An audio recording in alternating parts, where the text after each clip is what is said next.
My name's Breanne Tidemann. I'm a research scientist with Agriculture and Agri-Food Canada in Lacombe, and my research area is weed science. Not the kind that's being legalized, but things like wild oats and dandelions and how producers can manage those in their field crops. I did both my master's and my PhD in weed science at the University of Alberta, but for my PhD I was based here in Lacombe, working out of the Ag Canada station here with Neil Harker, and Linda Hall was my co-supervisor at the U of A. And I really started to get interested in managing herbicide-resistant weeds. So herbicide-resistant weeds are one of the biggest issues in the weed science community right now. We kind of thought we had the edge over weeds once we had our herbicides coming out, and we were getting more and more new herbicide molecules coming out each year, and they were working really well until the weeds kind of got one up on us and they started to evolve herbicide resistance. And what we've seen is sort of a herbicide treadmill where we have a new herbicide product come out, it manages the weeds, so we use it because it works really well, and that weed evolves herbicide resistance. But it's okay because there's another new product that's come out, so everyone switches over to that new product, and you get on this treadmill of just the new products. The problem is that we haven't had a new herbicide mode of action since about 1990. So we've run out of new products to move to. And so a lot of the research that we've been interested in here, that my predecessor Neil Harker worked on and that we're continuing now, is on non-chemical management of herbicide-resistant weeds. So what can we do that's not herbicide-based in order to manage some of those weeds?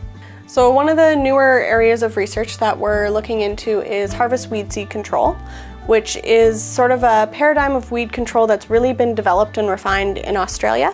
And it's looking at managing weeds that are still in the field at harvest. A lot of those weeds, or at least their seeds, will go through the combine and into the chaff residue, and we normally just broadcast those back onto the field, and they're going to be next year's weed problems.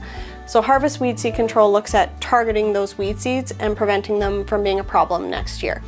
And this includes things like narrow windrow burning, using chaff carts, or one of the more publicized ones would be the Herrington Seed Destructor. And so we're leading a project here in Lacombe on the Herrington Seed Destructor, where we're evaluating it in 20 producer fields, trying to see how it's actually going to work on the weed populations in Western Canada for Canadian farmers.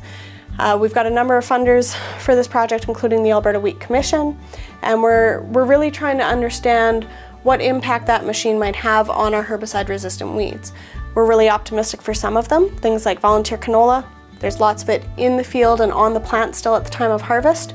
Things like wild oat might be more of a concern because more of those seeds have already fallen to the ground. So we're really trying to understand how it might fit in managing the resistant weeds that we have in Western Canada and for our Alberta producers. So we don't have any results yet from the Seed Destructor because we've just done the first harvest. So in terms of costs of some of these machines, they're not cheap. They're fairly new technology, and so there's a fairly big price tag that goes with it. The tow behind Herrington Seed Destructor initially had a price tag of about 200,000 Canadian dollars. But again, it was never intended as sort of the final version that most producers would invest in. The integrated Herrington Seed Destructor, it has a price tag of about 150,000 Canadian dollars. There's also recently been competition to the Seed Destructor launched from Australia called the Seed Terminator, but it is also incorporated into the back of a combine, and it has a price tag of about 100,000 Canadian dollars. So they're not cheap. In terms of where we go next, there's other harvest weed seed control methods that we haven't looked at for Western Canada that also might be suitable.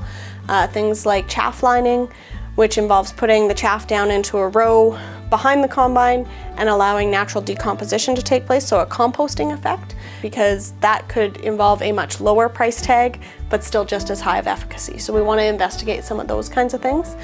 And we're also looking at how we can make our cropping systems fit some of these weed control methodologies. If our weeds and our inability to control them really start to drive some of our cropping systems, how can we perhaps shift them to accommodate some of these weed control methods? So as an example, if you swath a crop compared to straight cutting a crop, you're going to collect more of those weed seeds. There's been a tendency to move towards straight cutting our crops. Maybe we need to look at shifting back towards swathing and some of those types of methods as well.